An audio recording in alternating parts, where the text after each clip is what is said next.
నా పేరు అఖ్తరునిసా బేగం అండి. నేను వినోబా నవోదయ కాలనీ నుంచి ఖమ్మం నుంచి వచ్చానండి. మేము అక్కడ 10 సంవత్సరాల నుంచి ఉంటున్నాము. కలెక్టరేట్ ఉండబట్టి 4 సంవత్సరాలు అవుతుంది. కలెక్టరేట్ ముందొచ్చిందా మేము ముందొచ్చామా అంటే ఫస్ట్ మేమే ముందున్నాము. 10 ఏళ్ల నుంచి మేము అక్కడే ఉంటున్నాము. అది తెలుసుకోకుండా ఇప్పుడు వచ్చేసి కూల్చేశారు. ఇప్పుడు 10 ఏళ్ల నుంచి మేము అక్కడ ఉంటున్నప్పుడు మాకు కోర్టు ఆర్డర్స్ ఉన్నాయి, దాన్ని ఫాలో అవ్వండి అని మాత్రమే మేము అడిగాము. కోర్టు ఆర్డర్ ద్వారాగా మాకు కరెంటు నీళ్లు ఇవ్వండి అని ఉన్న ఆర్డర్ని వాళ్ళు ఫాలో అవ్వలేదు. రోడ్లు వేపించండి అనే దాన్ని ఫాలో అవ్వలేదు. నాట్ టు ఎంటర్ఫేర్ అని వాళ్ళు ఎంటర్ అవ్వద్దు, ఎవరు ఎంటర్ అవ్వద్దు అనే దాన్ని ఫాలో అవ్వలేదు. వాళ్ళు వచ్చారు, డోజర్లు తీసుకొచ్చారు, కూలగొట్టేశారు. కోర్టు ఆర్డర్లను కూడా ఫాలో అవ్వని ప్రభుత్వం అనంటే కాంగ్రెస్ ప్రభుత్వం అనేది చెప్పుకోవాల్సి వస్తుంది. ఇప్పుడు డోజర్ల ప్రభుత్వం ఏది అనంటే కాంగ్రెస్ ప్రభుత్వం అని చెప్పుకోవాల్సి వస్తుంది. ఈ రోజు కూడా అంబేద్కర్ భవన్ లో ఉన్న వాళ్ళ మీద పోలీస్ దౌర్జన్యం జరుగుతుంది అక్కడ. ఇప్పుడు ఈ క్షణంలో కూడా అక్కడున్న వాళ్ళని బయటికి రానివ్వకుండా ఆపేస్తున్నారు. ఎందుకు ఆపేయాలి? భూదాన భూములు అనేవి పేద ప్రజలకు చెందిన భూములు అని చెప్పేసి 10 ఏళ్ల నుంచి మేము అడుగుతూనే ఉన్నాము, మేము అంటూనే ఉన్నాం. వాళ్ళని అడిగేది ఏంటి? మేము భూములు అడగలేదు, మాకు ఫెసిలిటీస్ కావాలి, మాకు కరెంటు నీళ్లు ఇవ్వండి అని మాత్రమే కోర్టు సైడ్ నుంచి ఆర్డర్ ఉంది, దాన్ని అమలు పరచండి అని మాత్రమే మేము అధికారులను అడిగాము. మేము ఏ పొలిటీషియన్స్ మేము అడగలేదు. కానీ అది ఆర్డర్ని కూడా ఫాలో అవ్వకుండా వాళ్ళు దౌర్జన్యంగా మా ఇల్లు కూలగొట్టారు. ఇప్పుడు 62 ఎకరాల 7 కుంటల భూమి అని అంటే 31 ఎకరం అని అంటున్నారు. 31 ఎకరం ఎట్లా అవుతుంది? 1954 నుంచి 1945 నుంచి మనకు పహాణీ ఉంది. ఏమని? 62 ఎకరాల 7 కుంటల భూమి భూదాన భూమి అని. 62 ఎకరాల 7 కుంటల భూమి భూదాన భూమి ఉన్నదని 1895 మందికి పట్టాలు ఇవ్వడం జరిగింది బోర్డు. మరి ఆ భూమి పంచండి అని మేము 2014 నుంచి 18 వరకు అడగడం జరిగింది. అప్పుడు పేదోళ్ళు ఉన్నప్పుడు 2014 నుంచి 18 లోపైనా సరే వాళ్ళు పేదోళ్ళను గుర్తించి ఇవ్వాలి కదా. 2018 తర్వాత అయినా 18 డిసెంబర్ 15 తారీఖు రోజు మేము దిగాము అక్కడ. మరి అలాంటప్పుడు దిగింది పేదోళ్ళేనా కాదా అని మీకు డౌట్ వచ్చినప్పుడు 2018 నుంచి ఈ రోజు వరకు మీరు ఏం చేశారు? ఎంక్వైరీ చేయొచ్చు కదా, మీకు టైం దొరకలేదా?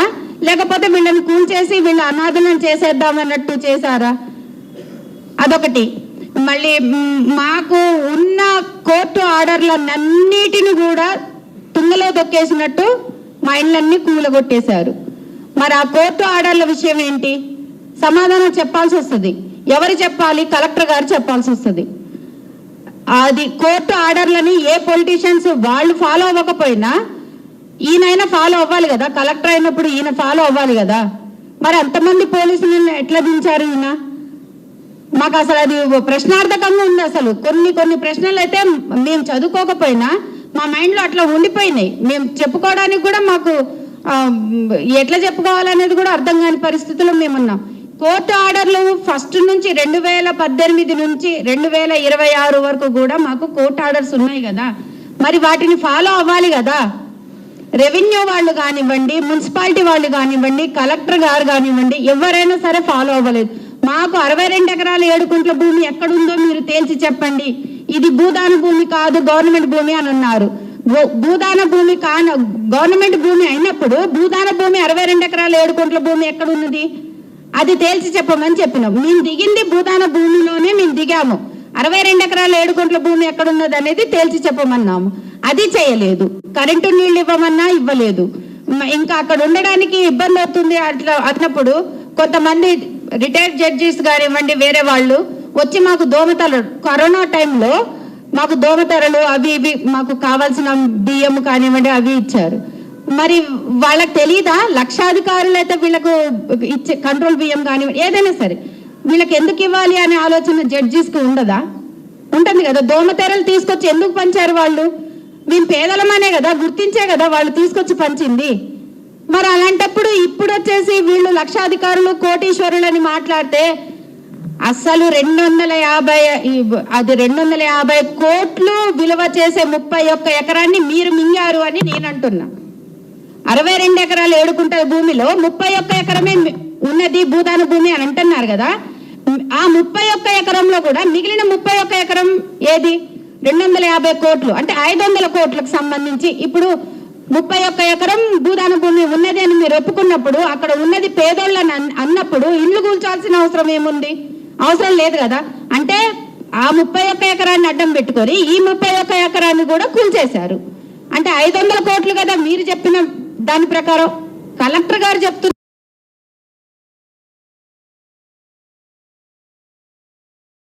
కాపాడాము, గవర్నమెంట్ ప్రాపర్టీని మేము కాపాడాము అని అంటున్నారు. అది మాకు ఎంతైంది మాకు సంబంధం లేదండి. అది ఆ రేట్ ఎంతో మాకు అనవసరం. అక్కడ ఎంత పలుకుతుందో అది మాకు అదంతా అనవసరం. ఇప్పుడు వచ్చింది కలెక్టర్ ఆఫీసు. మేము 10 ఏళ్ల నుంచి అక్కడ ఉంటే 4 ఏళ్ల క్రితం వచ్చింది కలెక్టర్ ఆఫీసు. ఆ తర్వాత కట్టారు విల్లాస్. అటు రహదారి అనేది ఒకటి పడుతుంది, అది ఇప్పుడు పడుతుంది, అది ఇంకా పన్ను కూడా లేదు. దానికి వాల్యూ పెరిగిపోయిద్దని మాలాంటి వాళ్ళని 1000 మందిని రోడ్డును వేసేశారు. రోడ్డును పడేసిన తర్వాత రోడ్డును పడ్డాక కూడా మా భూములు మాకే కావాలని మేము పోరాటం చేస్తున్నాం. ఎప్పటికైనా సరే, ఇప్పుడైనా సరే, ఎప్పుడైనా సరే ఆ భూములు మాత్రం మేము కంపల్సరిగా సాధించుకోవాల్సిందే. ఇంకోటి, ఇప్పుడు కలెక్టర్ గారు కాపాడినాం అని అన్నారు. 250 కోట్ల ప్రాపర్టీ మేము కాపాడామని అన్నారు.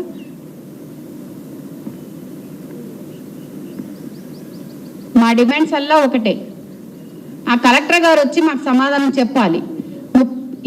మొన్నటి దాకా కూడా మేము రెవెన్యూ వాళ్ళనే అడిగాం, మా 62 ఎకరాలు ఎక్కడ ఉన్నది చెప్పండి అని.